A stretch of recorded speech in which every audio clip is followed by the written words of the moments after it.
Falmerabana amin'ny tompo ary manafetana ny tompo anapaka amin'ny tokantrano azy misy anao tsirairay aby. Mamela anao androany hitondra fampielezana foy ho anao sy ny ankonanao. Tsy fantatra ozy ny tena Andriamanitra izay mena mamay-pona dia oka izara mamay-pona. Misy fampielezana izay nomeny tompo io maraina io dia tsy ho ifampizarana amintsika satria tsisy vina amintsika fa tena efa anaty andro farany tsika zao. Ary raha mahita vaovao tsika dia fantatsika fa ao anaty ady amin'izao ny Ukraine sy ny Russie. Dia nefa ny ao anatin'izay dia misy firenena maro mizarazara satria ao ny momba ny Ukraine ary ao ny momba ny Russie. Dia hitantsika fa zay tsy mahatonga corona zany dia ho fatin'ny ady.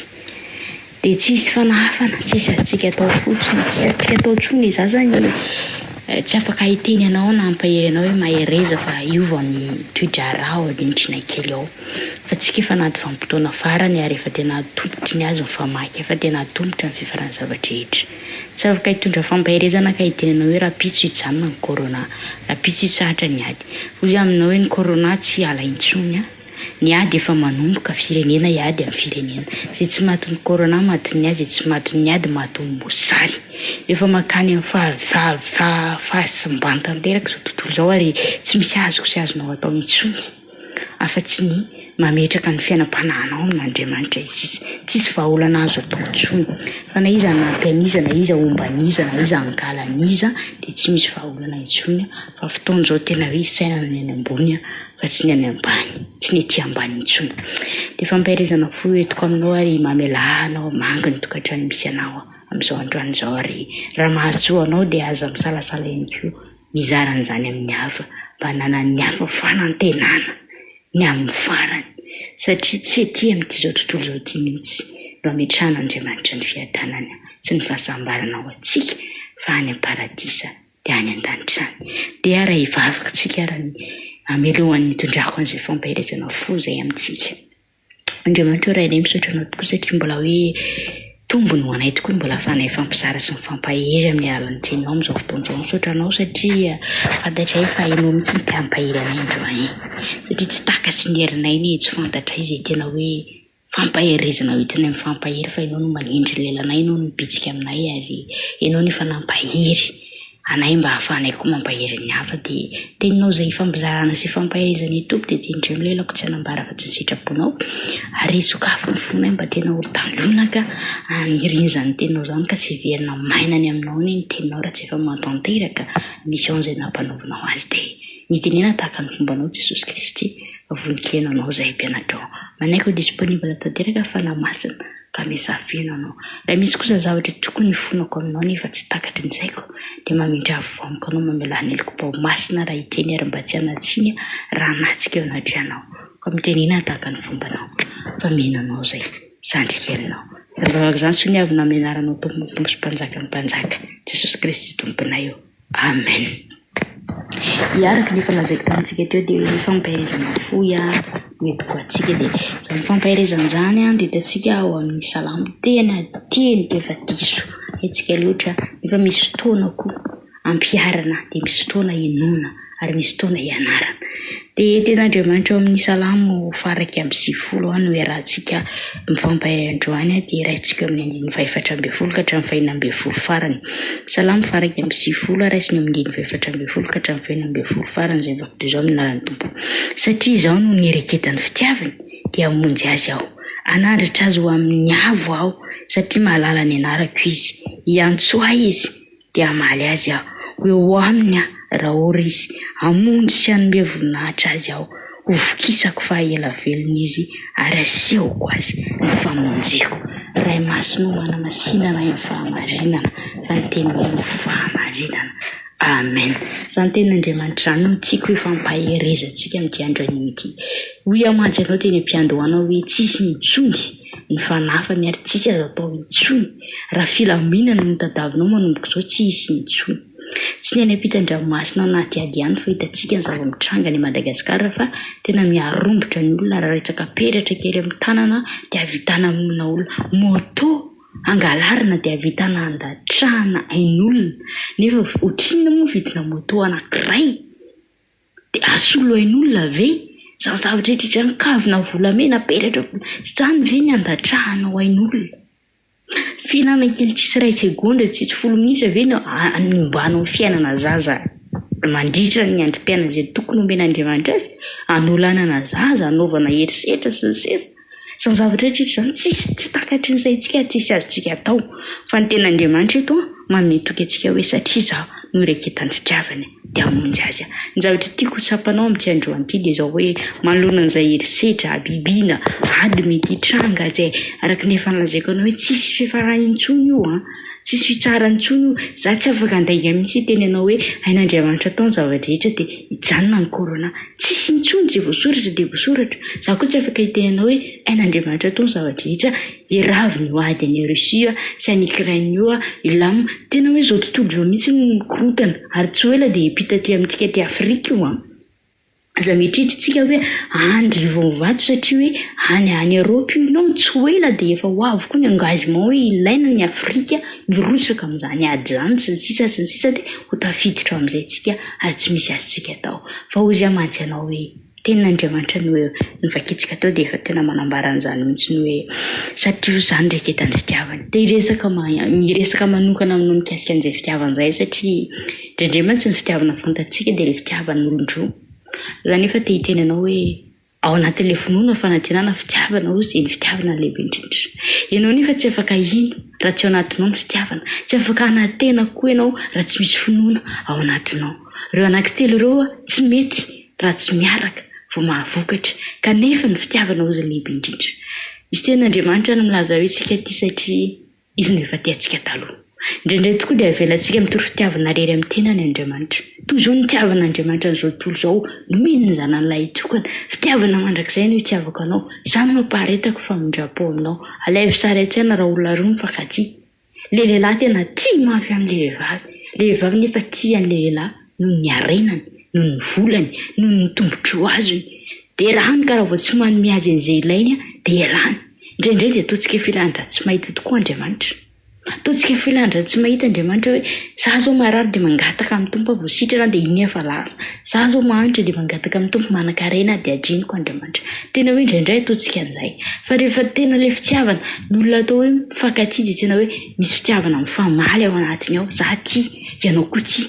Ary miara-miady tsika roa na amin'ny sarotra na amin'ny mora dia tena hikambana foana tsika tsy saratsaraka tsy fanometsiny ahatongavantsika any amin'ny tanjona izay tena tsatsarintsika. Teo amin'i Jesosy Kristy sy Andriamanitra ny tsy mora tamin'Andriamanitra nandefan'i Jesosy ary tsy mora ho an'i Jesosy koa nanaiky ho faty teo amin'ny hazo-fijaliana, fa misy plan tsara izay hitondra fahasambarana, hitondra fiadanana, vahaolana amin'izao zavatra rehetrarehetra ny tranga izao nataon'i Jesosy nanaiky. Misy fitiavanao ka raha vao avelantsika Andriamanitra rery no hitia antsika dia isika tsy tia an'Andriamanitra. Inona moa ny hoe tia an'Andriamanitra izay tia mitandrina ny didiko izy ao anatin'ny didin'Andriamanitra no voafeo daholo. Izao no tsy azo atao, izao no azo atao, izao no tsy azo atao. Ka raha misy ilay fitiavanao an'Andriamanitra, raha raisintsika amin'ilay ohatra teo hoe tianao ilay olo tianao dia miteny izy hoe izao ny zavatra tsy tiako dia tsy azonao dikena izay. Satria ianao koa tsy ian'ilay olona fa tsy mifamaly. Satria raha hiteny amin'ilay olona koa ianao izao ny zavatra tsy tiako dia ho ataon'ilay olona izay. Ary tsarao fa Andriamanitra dia tena tia antsika izy. Ary tena maneho fitiavana amintsika foana izy. Raha tsy tia antsika izy efa nivonoiny tamin'ny andro nanon-tany Adama sy Eva dia tapitra teo ny tantaran'ilay olombelona, tapitra ny tantaran'izao tontolo izao. Satria tsarao vera azy adio fa Adama sy Eva ny andoha antsika voaloha. Ka matoa zasy ianao mbola velinaina na dia ataoko hoe malagasy ary izao sy ianao dia efa famindrapon'Andriamanitra ary tian'Andriamanitra izao sy ianao matoa mbola velinaina ary mbola tratra n'izao fotoana izao. Fa tena ao anatin'ny ady mafy isika amin'izao rehefa namalala dia za tena te-tenanao hoe amin'Andriamanitra ihany, amin'Andriamanitra satria ao amin'ny 9:10 izy miteny hoe iantso ahy izy dia hamaly azy aho, ho eo aminy aho raha ory izy, hamono sy hanome voninahitra azy aho, hovokisako fa ela velona izy ary asehoko azy ny famonjeko. Raha izany no iraiketan'ny fitiavana. Eo zany ilay izy. Eo zany ilay fanontaniana mipetraka hoe miraikitra amin'inona ny fitiavanao. Satria izy ny ten'Andriamanitra any amin'izay misy ny arenareo no isy ny fonareo koa. Aiza no misy ny arenao? Inona ny arena tena katsahanao? Raha fanontaniana apetraka amiko manokana dia mivalitengiko dia izao hoe mihoatratra ny Abrahama. Zay niezaka ezahako tratrariko tena hoe atratra ny marika tena ohatran'ny Paoly ezaka anatratra ny marika izay nitsoiny Jesosy Kristy. Tena hoe leona amin'ny Jesosy Kristy eo atratra ny Jesosy Kristy atanteraka ny mission izay nampanaoviny ary andrainy sady voninahitra tsy dia any amin'ny valy soa loatra fa ny azakazaka ataontsika dia inona ny andova-paradisy. Inona ny ireketan'ny fonao izao tontolo izao ve? Izao fiainana izao ve ny ireketan'ny fonao ka mahatonga anao tsy mbola tena tafarina, mahatonga anao tsy tena mbola mijoro satria mbola miraiki-po amin'izao fiainana izao ianao. Matoa ianao mbola miandrandra ny fiovan'izao fiainana tany izao dia ntsika an'izany ianao tsy manana finiavana eona amin'ilay Andriamanitra ao izay nanao anao. Fa tsika na inona ataontsika amin'izao fotoan'izao tsy hisy intsony ny fiovandrafatra.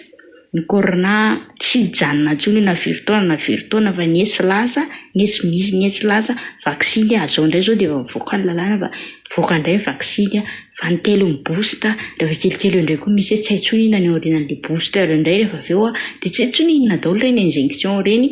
Zay koa tsinjotsinjona amintsika any fa zao ny zavatra tiako fantatrana hoe eo akaikin'izay rehetra miantso azy Andriamanitra ary zay nataony hamonjy azy aho izy. Raha miantso ahy izy izy dia amaly azy ary hamonjy azy ho eo aminy raha ory izy ary ofikisako fa ela vela izany tena toko mpitiavana tena tsaiko. Raha misy olona any tena sa hanolotra ny ainy ny fitiavana ianao dia sambatra indrindra ianao. Izany efa miteny aminao fa Jesosy efa nanolotra ny ainy ho anao. Jesosy efa maty ho anao noho ny fitiavana ianao. Tsy ahita olona ity ianao amin'ny fitiavana mandrakizay ohatran'ny nitiavan'i Jesosy ianao. Ka ozy amanjina hoe raha nolo-pitiavana ihany dia ndeha ahorina amin'ny Jesosy Kristy ny fitiavantsika. Raha ino ihany dia ndeha ny tenin'Andriamanitra, ndeha ny finoana ahorina amin'Andriamanitra mba hahafahantsika manao ny tena fiainam-baovao, lanitra vaovao, tany vaovao rehefa tonga ny farany. Ka tia hampahery ianao na ina dia tsy ianao amin'izao fotoan'izao dia ny ten'Andriamanitra dia mametoky ianao na ady ara-panahy io na ady ara-nofo dia izao hoe satria izany ho nireketan'ny fitiavany dia hamonjy azy aho, hanandratra azy aho any amin'ny avo satria mahalala ny anarako izy. Ary reketo amin'Andriamanitra ny fitiavanao, ahafahan'Andriamanitra manandratra anao any amin'ny avo amin'ny lafiny rehetrarehetra mihitsy, na amin'ny ara-panahy io na amin'ny ara-nofo. Nefa tsarovy fa tsy dia ny ara-nofo intsony no tena hifantohantsika amin'izao andro faran'izao fa tena ny ara-panahy. Ka ozy hoe ariketo amin'Andriamanitra ny fitiavanao satria izay ny mariky ahafahany manavitra anao. Raha sendra ady ianao ahafahany makeo aminao, raha ory ianao ary nasanatria maty ary ianao dia ahafahany mbola manangana anao satria niraikitra tamin'ny fitiavanao. Tena mampalahelo satria adiniana dia izay ilay izy anady zao amin'izao ny Rosia sy ny Ukraine dia tena hoe izay tsy maty ny corona hoy izany teny aminao tsy ny ambolohany dia ho faty ny bomba, ho faty ny bala. Izay tsy maty eo dia ho faty ny anohanana sy ho faty ny alahelo satria nisy masakra tsy maintsy isy ao ka raha sanatria anao rery velona amin'ny fianakavianao maty amin'ny bomba atomika sy ny sisa dia hitondra alahelo, tena hitondra aretina mafy ho anao izany. Ka izay tsy maty dia maty ny alahelo. Tena hoe izay ilay zavatra misy ary efa voasoratra izany raha tsy tonga mihitsy ny zany zavatra rehetra izany tsy ho tonga amin'ny fiafaran'izao tontolo izao ka ho asy ianao izay mandraikitra ny finoantsika fitiavantsika ny fanantenantsika amin'Andriamanitra dia teny aminao hoe vaovao mahafaly ho antsika ny fisian'izao zavatra mitrango izao satria midika fa efa akaiky ilay mpamonjy antsika, efa akaiky, efa ho avy ely Jesosy. Izao zavatra hitantsika rehetrarehetra miporofo manambara ny fiavian'i Jesosy fa raha tsy handalo amin'izao zavatra rehetrarehetra izao tsika tsy ho tonga amin'ny farany miatomboka izy izao. Ary miteny ianao fa tsy ho ady Ukraine sy Russie io fa mbola ho avy koa ny ady rehefa avy eo aorianan'io manaraka. Dia tena miteny ianao hoe dia izao mbola tsy tara, ariketo amin'Andriamanitra ny fitiavanao. Ataovy apara daholo izay mety problème misy eo amin'ny fiainanao, izay mety olana na aretina io na troso io na volo io na inona dia tena ataovy apara fa zao hoe ariketo amin'Andriamanitra ny fitiavanao. Aoka ho tianao Andriamanitra, tsy amin'ny teny fa tena amin'ny fonao rehetra, amin'ny sainao rehetra, amin'ny herinao rehetra. Apetra ho aminy ny fononao fa izy rery ihany no afaka hamonjy sy hanavitra anao mba hanananao fanantenana. Fa raha ho avy eny amin'ny raolanitra Jesosy na maty ary ianao dia mbola hitsangana indray, ary ho avy izy indray ianao hanome fiainam-baovao anao, feno fifaliana sy feno fiadanana. Dia tsy ny tompo ianao ahery androany, tsy ny tompo ianao hitraka androany, tsy ny tompo ianao hatakatra androany, fa eo akaikinao foana izy ary vonona hamonjy anao amin'izay olana sy izay zavatra mety manahirana ny sainao. Fa zao ariketo amin'ny fitiavanao, aorenao aminy ny fitiavanao, ary apetrao aminy momba anao rehetra, fa izy ny miahanao. Fa zao atolory azy ny fonao, atolory azy ny fiainanao, aka ho anjakany tanteraka dia ho hitanao fa ho tomombana izay kasainao ary andresy anao, satria izay ny toky omeny antsika, izay ny teny efa voasoratra hoe vokisako fa ela velona izy ary asehoko azy ny famonjeko. Te hamonjy anao ny tompo, te hiditra trehatra, te hiditra lalina eo amin'ny fiainanao izy, fa mba sainao ny inona ny antony mahatonga azy tsy miditra, satria mbola misy fanapahan-kevitra misalasala ao anatinao, mbola misy zavatra tsy avelanao tena hanjakany tanteraka, ka izay no mahatonga azy tsy mbola miditra lalina eo amin'ny fiainanao. Fa te hitiny anao androany manatonana anazy, manatonana ny Jehovah, manatonana Jesosy Kristy, dia homiditra ao aminy ny fanahinao rehetra. Dia ariketo amin'ny fitiavanao, omeo azy ny fitiavanao. Aza vela izy rediredy isan'andro isan'andro, mafy enezany hoe ianao tia nefa tsy tiana, dia mirediredy miventsovenso ny fitiavana hoe tiako ianao rery ihany, nefa ilay olona tsy mitia anao, ilay olona tsy manaja anao, ilay olona tsy manatanteraka, tsy manome fitiavana anao. Mafy izany, nefa izany no iainan'Andriamanitra isan'andro isan'andro amintsika zanak'olombelona. Maneho fitiavana izy fa tsy rarahitsika, mitory fitiavana izy fa ho tiantsika eny. Nefa na izany ary dia mbola samy teny izy hoe fitiavana mandrakizay no hitiavako anao, ka ny fahavelomanao androany, ny fahenonao an'izao ronam-peo afatra fa amin'ny tompo izao dia tsarovy fa mbola fanehoam-pitiavana miredareda ho azy ianao.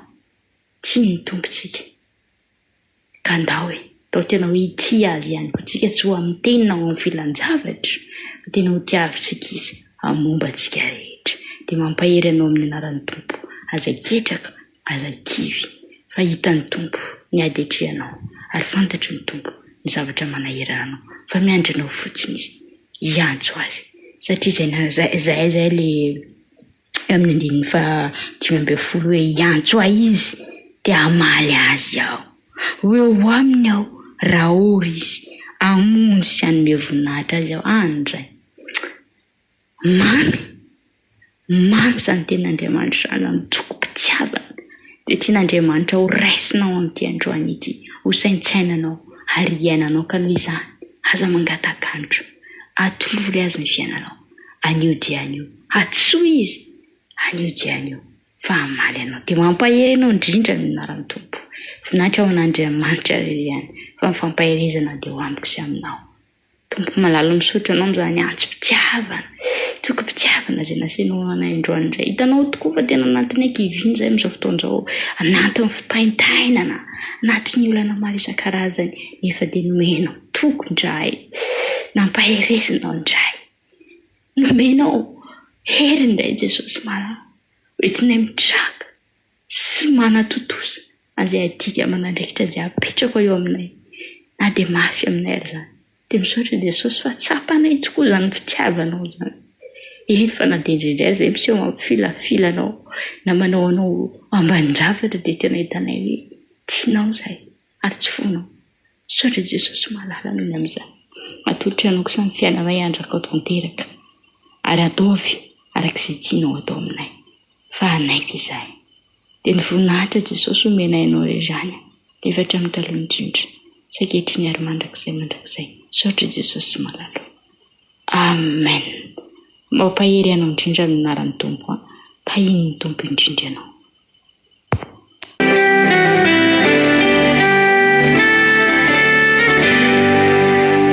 Nintendo,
It's